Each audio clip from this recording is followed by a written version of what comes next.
Olá, tudo bem com vocês? Eu sou o professor Carlos, professor de matemática. E hoje a gente vai falar de um assunto muito bom. Nós vamos falar de números e operações.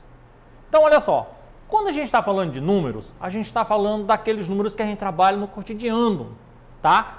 Pode trabalhar com números naturais, números inteiros, números racionais. Essa é a primeira parte da nossa aula. Nós vamos trabalhar normalmente com as aulas do pré-ENEM. Tudo bem? Então vamos aos slides. Então olha aí. Quando eu falei no primeiro momento, eu falei que nós vamos trabalhar com números e operações. Então olha lá. Os números são usados para contar, medir, codificar e ordenar e estão presentes em diferentes situações do cotidiano. Então, quando a gente fala isso, pessoal, a gente mostra que o número ele pode ser usado de várias maneiras, tá? A gente pode usar ele no nosso dia a dia, no café, almoço, no trabalho, em qualquer situação, tá? Então, os números naturais, inteiros e racionais, ou seja, num todo, ele é usado de várias maneiras, tá? E isso em qualquer operação, tá? Seja da mais simples à mais complexa. Vamos lá, continuando. Os conjuntos numéricos e as operações surgiram ao longo da história, tá, da humanidade, de resolver problemas e são usados em diferentes áreas do conhecimento. Nesse primeiro momento, eu gostaria que vocês observassem. Nós vamos trabalhar uma questão e essa questão ela vai estar localizada. Questão de número 147 da prova azul, tá? Do segundo dia do Enem de 2012. Ele vai estar no livro do primeiro ano, a prova Enem, na página 12. Tudo bem? Então vamos lá, vamos à questão. Os hidrômetros são marcadores de consumo de água em residências e estabelecimentos, tá? Comerciais. Existem vários modelos de demonstradores de hidrômetros, sendo que alguns deles possuem uma combinação de um mostrador e de dois relógios de ponteiro. O número formado pelo ponteiro, os quatro primeiros, algarismo do mostrador fornece o consumo em metros cúbicos e os dois últimos, tá, algarismo representam, respectivamente, as centenas e dezenas de litros de água consumidos. Um dos relógios de ponteiro indica a quantidade em litros e o outro em decímetro de litros, conforme ilustrado na figura a seguir. Então, observe aí. Olhando bem esse relógio, nós temos essa numeração. Só que se vocês olharem bem, nós vamos ter os quatro primeiros números. 3, o 5, 3 e 4. Ele dá uma representação de 3.534. Mas olhe bem, eu deixei ele bem representado aí. A demonstração dele acima vai dizer metros cúbicos de água consumido, certo? Então, cada numeração tem a sua posição. O número 8 é centena de litros e o número 5, dezena de litros. E observe aí que nós vamos ter o m elevado a 3, ou seja, a unidade, tá, de medida, ou seja, metros cúbicos. Já abaixo do ponteiro, nós vamos ter dois relógios. Um é litros, tá? O outro é decímetro de litro. E o símbolo do imetro. Tudo bem? Então, a representação aí está bem indicada no hidrômetro. Continuando. Considerando as informações indicadas na figura, o consumo total de água registrado nesse hidrômetro em litros é igual a... Então, observe aí que nós temos 5 alternativas, tá? E uma delas vai ser representada na resposta. Então, vamos lá. Observe aí a resposta, como ela é bem simples. No mostrador, temos que Observe bem, 3.534 metros cúbicos. Nós falamos o quê? Metros cúbicos. Que é igual a que agora? Nós vamos falar de litros. Então, ele vai ficar 3.534.000 litros. Lembra do 8? O 8 lá na sua agora vamos falar dele, ó. 8 é centena de litro. Ou seja, o 8 aí ele é representado, tá, por litro, que equivale a 800 litros. O 5, ele é dezena, não é isso? Então, ele é dezena de litro, que é igual a 50 litros. Nos ponteiros, nós temos 9 litros e 3,5 decímetro de litros, ou seja, é igual a 3,35 litros. Portanto, o total de água indicado no hidrômetro em litros nós vamos pegar o que a gente viu, pessoal. Qual é a soma aí? Soma todos os números. 3.534.000 mais 800 mais 50 mais 9 mais 0,35, que é igual a 3.534.859,35. Portanto, aí a nossa alternativa correta é a letra D. E falando disso, tá? Como a gente está falando na parte de metros cúbicos, vamos dar uma relembrada no conteúdo, uma passagem rápida. Lembre-se que, para medirmos a capacidade, podemos utilizar o metros cúbicos, né? E litros recorde, que o metro cúbico no Sistema Internacional de Unidade, o SI, é uma unidade fundamental para o cálculo, tá, do volume e capacidade. Refere-se à quantidade de espaço ocupada por um corpo e possui múltiplos e submúltiplos que estão descritos na tabela a seguir. Então, vejamos. Então, pode observar, pessoal, que aí nós temos na tabela os múltiplos do metro cúbico e os submúltiplos, tá, de metro cúbicos. Então, vamos observar no primeiro momento, passo a passo. Quilômetros, tá, em metro cúbicos. Aí está só a representação. km elevado ao cubo. E quando a gente vai falar em metro cúbicos, a gente vai saber lá embaixo, olha, a parte de baixo, a unidade fundamental. M ao cubo ou 1 ao cubo. Tudo bem? Lá no hectômetro, a mesma coisa. Então, a representação lá, ele vai falar, olha, cada numeração é elevado a metros cúbicos. Já no fundamental, nos submúltiplos, é no mesmo sentido, tá? Então, sempre ele vai numa multiplicação, até chegar os milímetros. O litro no Sistema Internacional de Unidade, o SI, não é uma unidade oficial para medir volume e capacidade, mas, mesmo assim, é bastante usado em referência ao volume interno. Os múltiplos e submúltiplos do litro estão representados nessa próxima tabela que a gente vai ver agora. Então, observem bem. A primeira tabela, a gente viu uma coisa. Agora nós vamos falar de quililitros, tá? Quilolitros, chamado hectolitros, decalitro, litros, tá? Decilitro, centilitro, mililitro. Como a gente muito conhece esse sistema, a gente usa muito, mas o mais conhecido entre eles é o litro, que é o que todo mundo vê no dia a dia. Tudo bem?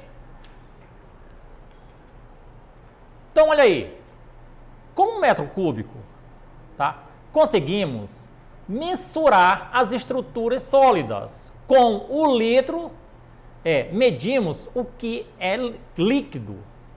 Perdão, no caso aí, nas partes sólidas, com o litro, nós medimos o que é líquido com o litro e metro, tá? Então, nessa primeira parte, a gente vai ver as medidas. Trabalhar com litro e metros. A gente pode fazer uma transformação. Tudo bem? Vou fazer exemplos, tá? Para que fiquem bem fácil de ser visto por vocês. Tá? Vamos lá. Então, observe aí. Na parte... Então, olha só, pessoal. Como vocês estão vendo, deixei em negrito ali. 1 litro equivale a 1 decilitro. Tudo bem? Portanto, aí, em 1 decilitro, cabe 1 litro de água, ou vice-versa. Tá? Para compreender melhor a relação estabelecida, vamos resolver alguns exemplos simples. Então, olha aí. Um exemplo 1. A vazão de uma torneira para encher uma jarra foi de 0,001 metros cúbicos. Para quantos litros de água essa jarra possui? Fácil. Devemos transformar a vazão de 0,001 metros cúbicos para decímetro. Então, aí, nós vamos pegar um pelo outro e multiplicar. 0,001 vezes 1000, tá? Que aí nós temos a multiplicação e o que nós estamos querendo. Tudo bem? Então, aí nós vamos ter 1 decilitro. Como 1 litro é igual a 1 decímetro, então, na jarra de água, que é o que a gente está querendo, né? Na jarra, há 1 litro de água. Tudo bem? Então, vejamos aqui. O exemplo 2. Em casa, o consumo de água no mês de fevereiro foi de 45 metros cúbicos. Calcule quantos litros de água foram consumidos. Olha só como ele é simples. Como 1 metro cúbico é igual a 1000 decímetros cúbicos, então 45 metros cúbicos é igual a 45 vezes 1000 decímetros cúbicos, que é igual a 45.000 decímetros cúbicos. Concluímos que 45 metros cúbicos é igual a 45.000 decímetros cúbicos. Tudo bem? Temos agora que transformar os 45.000 decímetros cúbicos em litros. Para que isso seja possível, vamos aplicar a seguinte relação. 1 decímetro cúbico é igual a 1 litro, logo a gente vai ter que 45.000 decímetros cúbicos é igual a 45.000 litros de água. Portanto, aí, olha, foram consumidos 45.000 litros d'água, ou seja, de água. Questão 1. Olha aí. Nessa questão, pessoal, gostaria que vocês olhassem bem. Quando eu colocar assim, questão 1, livro, todas as questões, elas vão estar direcionadas ao livro de vocês, tá? Todas as questões que eu vou colocar aqui, eu vou colocar questão, o livro e a página. Tudo bem? Vamos lá. É para que fique melhor e fácil de vocês encontrarem aonde está o conteúdo, a questão e a explicação. Tudo bem? Então, olha lá, questão 1, livro do primeiro ano, a prova Enem, página de número 14. O Fundo de População das Nações Unidas, tá? É a agência de desenvolvimento internacional de Organização das Nações Unidas, a ONU, que trata de questões populacionais, segundo o órgão. Nos últimos 50 anos, o número de habitantes do mundo mais que duplicou, passando de 2 bilhões e 500 mil em 1950, tá? E atingido atualmente 7 bilhões em 2011. Ainda que, na maioria dos países, a taxa de natalidade estejam decrescendo, a população mundial segue aumentando e, segundo se prevê, chegará a 8 bilhões e 900 mil, tá, de pessoas até 2050. Até 2050, a população chegará em notação científica ao número de, nós temos aí 5 alternativas. Mas como ele está falando em notação científica, essa parte fica fácil, pessoal. Olha só. Ele falou que era quantas pessoas? 8 bilhões, não é isso? E 900 mil. Então vejamos aí, olha. Quando ele fala 8 bilhões, nós temos que observar a quantidade de casas. Todos os números. Então vai fazer aí, ó. 8 bilhões e 900 mil. Para a gente decifrar isso, é a coisa mais simples. Nós devemos lembrar das propriedades de multiplicação, potenciação, perdão. Nós devemos lembrar das propriedades de potenciação. Elas são muito aplicadas em todo tipo de conteúdo, qualquer um que for. Tudo bem? Então vejamos. Ele tem aí 8 bilhões e 900 mil. Então eu vou trabalhar. Eu sei que já vai ser 8,9 vezes 10 elevado a 9. Opa, de onde é que veio aquele 10 elevado a 9? Aí fica fácil. Vamos contar da direita para a esquerda. Só não contamos com o número 8. Quantos algarismos nós temos? No primeiro momento, nós temos 3 zeros.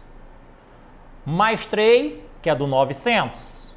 E mais 3 zeros até chegar o número 8. Só que com 8 a gente não conta, certo? Então nós temos aí 9 algarismos. Se formos trabalhar na potenciação, é ele quem vai acima do número 10, tá? Ele é o expoente a ser trabalhado. Tudo bem? Então a resposta aí é 8,9 vezes 10 elevado a 9. Lembrando que na notação científica é nesse tipo de situação, pessoal. Ó, observe aí. Eu deixei essa parte aí só para vocês observarem. Tudo bem? Então observe aqui que nesse exemplo abaixo eu deixei ele bem separado, ó. 0,0003, que é igual a 3 vezes 10 elevado a menos 4. Então observa aí, ó, que eu trabalhei os números que estavam antes da vírgula. Só que o 3 é o ponto que a gente está querendo. Tudo bem? A mesma coisa vai valer para o de baixo. E uma observação. O número acima do 10, ele só vai aparecer negativo quando ele for trabalhado com vírgula. Quando ele não vem com essa vírgula, ou seja, igual ao de baixo, ele vai ser trabalhado com o expoente positivo. Tudo bem? Então, olha aí. Nessa questão aí, olha, nós temos aí a questão 8 do livro, primeiro ano, a prova Enem, página 16. Nós temos essa questão aí. Essa questão, ela está trabalhando o código de barra. E quando ele aparece e quando ele some. Tudo bem? Então, se a gente ver bem aí, ele vai dizer: os códigos de barra encontrados numa embalagem de produtos, tá, permitem organizar o processo de registro em estoque e, no momento de comprar no caixa, o código dos produtos brasileiros segue um modelo europeu com 13 dígitos. Vejam a imagem ao lado. Tem aí que vocês estão vendo esse código de barra. Os 3 primeiros dígitos indicam o país de origem. Nesse caso, 789 representa o Brasil. Os 5 dígitos a seguir referem-se, tá, à empresa. Observe aí, ó, a empresa fabricante. Os outros 4 dígitos ao produto e o último é o dígito verificador. O cálculo para encontrar o dígito verificado, considerado os 12 primeiros dígitos, e o seguinte, adicionar os 6 dígitos que ocupam as posições ímpares e multiplique por 1. Nesse exemplo, nós temos aí, ó, 7, 9, 9, 9, 1, mais, ó, 7 mais 9, mais 9, mais 9, mais 1, mais 3, vezes 1, que é igual a 38. Adicione os 6 dígitos que ocupam as posições pares e multiplique por 3. Ó, no exemplo aí nós vamos ter 8 mais 9, mais 9, mais 9, mais 2, mais 4, vezes 3, que é igual a 41 vezes 3, que é igual a 123. Adicione esses resultados no exemplo 38 mais 123, que é igual a 161. Adicione um número natural de 0 a 9 e essa soma para que o resultado seja múltiplo de 10. Então aí fica fácil, pessoal. Olha só, nesse caso, 161 mais 9 é igual a quanto? 170. Não é isso? Que é múltiplo de 10. Esse número adicionado será, tá, o dígito verificador. Logo, o dígito verificador, no exemplo, é o 9. Então, a embalagem ao lado, que é essa verdinha que vocês estão vendo, está amassada e esconde o 6º dígito. Para registrá-lo, um operador de caixa seguiu o processo descrito anteriormente e encontrou o número.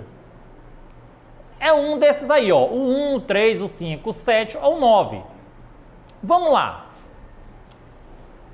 Vamos mostrar como é simples. O que é que a gente faz primeiro? Primeiro pegamos os números ímpares, tá? E somamos. Foi o que eu fiz. 7 mais 9, mais 9, mais 9, mais 0, mais 6, que é igual a 40. Logo em seguida, nós vamos pegar os números pares. 8 mais 6, mais x, eu coloquei o x aí porque ele não tem, é o que está amassado, mais 5, mais 1, mais 2, que é igual a 22. E some os dois resultados. 40 mais 22, que é igual a 62. Adicione um número natural de 0 a 9 para que a soma seja o resultado do múltiplo de 10. Ou seja, 62 mais 8 é igual a 70. E 70 é o múltiplo de 10. Ou seja, é igual a 7. Portanto, aí nós temos a alternativa C. Pessoal, essa foi a nossa aula de hoje. Para rever essa aula, acesse a nossa plataforma, que vocês vão ter todas as aulas, tá? Conforme vocês queiram assistir novamente e entender melhor ainda.